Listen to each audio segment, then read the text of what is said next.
and welcome to another episode of Education Telescope on Leadership TV. I am Miriam Rabiu, your host for the show, and here are the news updates. JAMB shaped 2023 Mock UTME. The 2023 Mock Unified Tertiary Matriculation Examinations, earlier scheduled for Thursday, 16th March 2023, has been shifted to Thursday, 30th March 2023.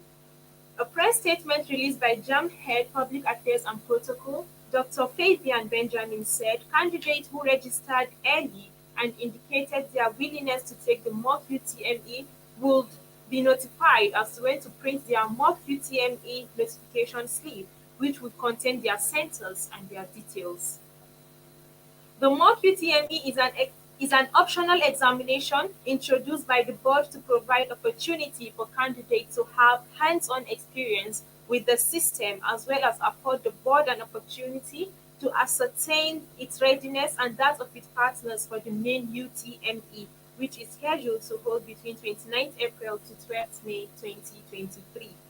The board also announced that this year's UTME will witness some groundbreaking innovations aimed at addressing observed infractions and center failures. Candidates are to note that any rescheduled examination is strictly meant to accommodate only those whose examination session could not hold on account of one reason or another, not for those who were marked late or absent for their session, and are not to leave the examination center until they have been notified of the day and time of their rescheduled examination. 13 federal universities yet to pay minimum wage arrears, said SANU.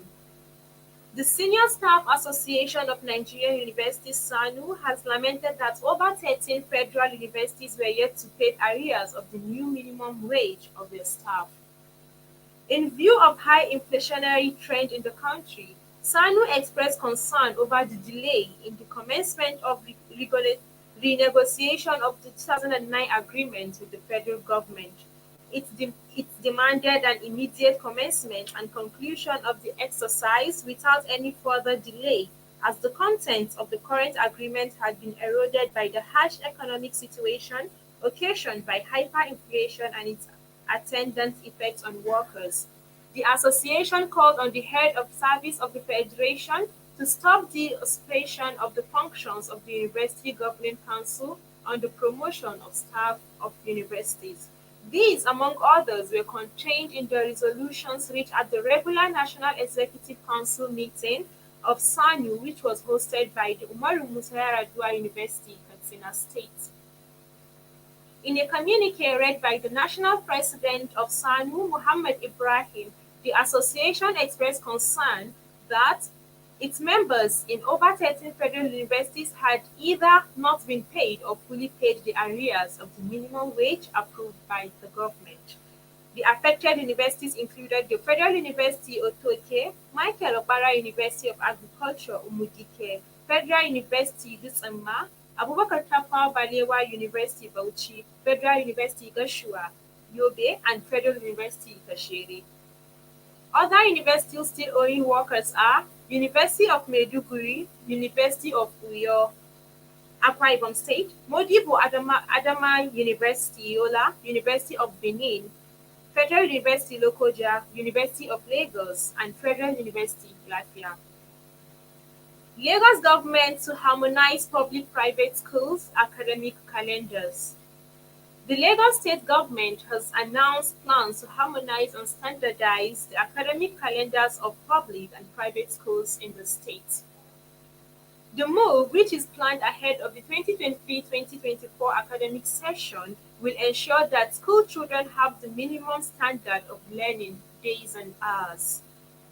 This was disclosed by the Director General, Office of Education, Quality Assurance, Mrs. Abiola Sariki Ayemi, while speaking at the stakeholders meeting. The DG said, inasmuch as the calendar may seem like a very minute detail when it comes to larger issues that we have within the education space, the calendar is very important.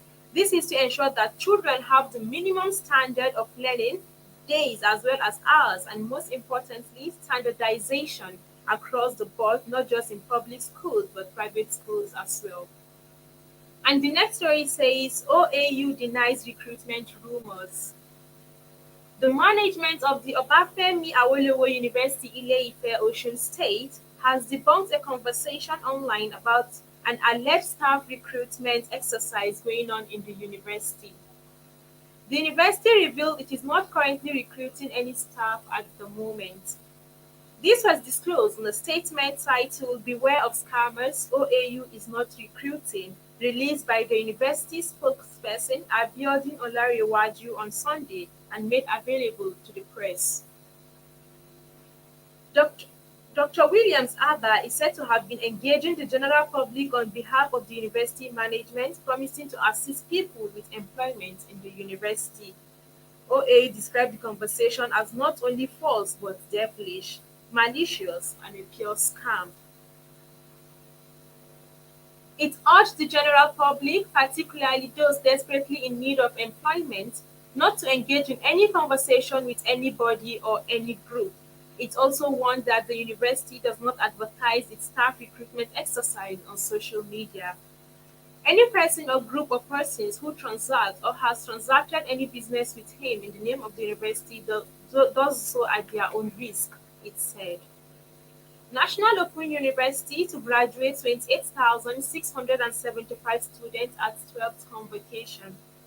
The National Open University of Nigeria will on Saturday, March 25th, 2023, hold its 12th convocation ceremony, where about 28,675 students are expected to graduate.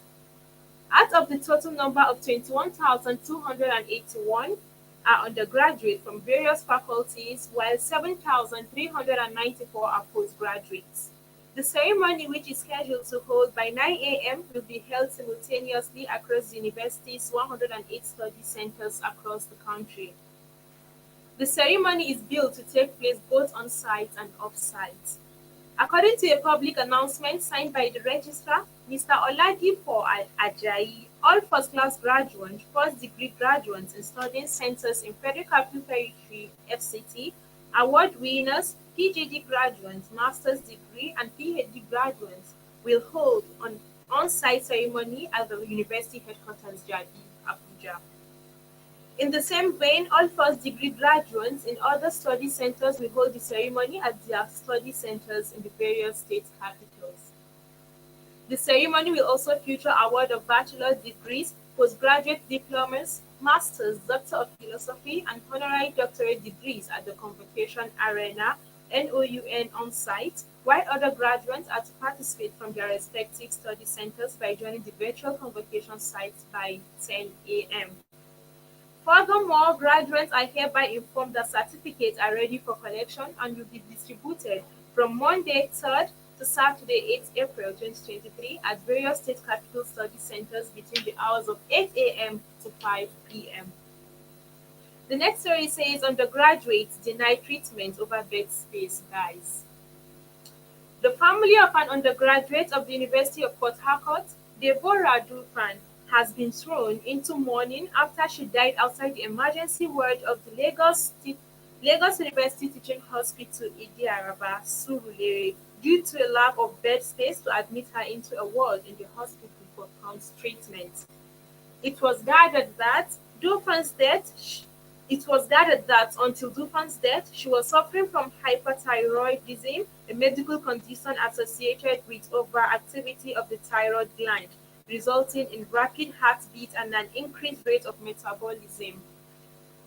Dufan, a 100-level student of banking and finance at Uniport, was studying in school when she suffered a crisis and was rushed to the Uniport Teaching Hospital. Speaking with the press, Dufan's elder brother, Prince, said his sister was receiving treatment in the hospital and was later diagnosed with hyperthyroidism in January 2022. According to him, she was to undergo treatment for the condition when the medical workers discovered that she had a swollen heart and thereafter referred her to Lagos University Teaching Hospital to see specialists for her condition. Prince said, "So she left Port Harcourt and came to Lagos on December 24, 2022. We called Luth to know if their specialists were on ground, but we were told that the machine that will be used for the hyperthyroidism treatment was not working." The Luke referred her to the University College Hospital Ibadan. When we got there, a doctor said we should go through lots of treatment to bring the swollen heart down because her heart was beating very fast. She needed to see specialists, including an endocrinologist, neurologist, and cardiologist, among others. But the doctor said UCH has the machine for the treatment, but the specialists were not on ground, and that so she needed to see a cardiologist to certify that her heart was in a good position for them to put her on a machine for the treatment. The Benue State indigents said they were advised to see specialists in youth and take the result to the UCH for treatment, adding that that was what they were doing all through January to February 2023, when the Central Bank of Nigeria's new naira design started causing issues in the country. He continued, "We got to loot around 2 a.m., called the emergency number, and the security officials at the emergency ward started asking what the emergency was. A doctor later came out and I showed him the referral letter," said the brother. He brought out his thermometer, checked her pulse and temperature, and returned inside. After a few minutes, he returned and told them that their beds were occupied and there was no bed space for her. He pleaded with them to give her first aid or something to stabilize her pending the time that there would be bed space for proper treatment to commence. But the doctor said their policy does not allow them to give treatment outside the hospital. He then begged the doctor that he should allow him to take her inside the emergency ward and that he would sit on the floor and carry her on his lap so he can give her the first aid treatment. But the doctor still insisted no. She died at the front of the emergency ward while the brother was looking for a bench or table to place her on. He said the family members had commenced preparations for his sister's burial at their hometown in Benue.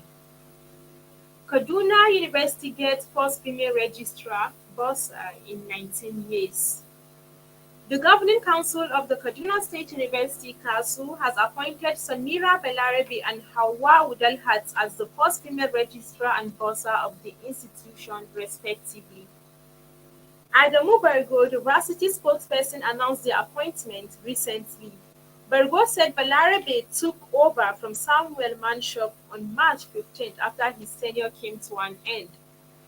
The new registrar holds a Bachelor of Law and a Master of Law from Ahmadu Bello University, Zaria, between 2002 to 2023 with specialization in property law.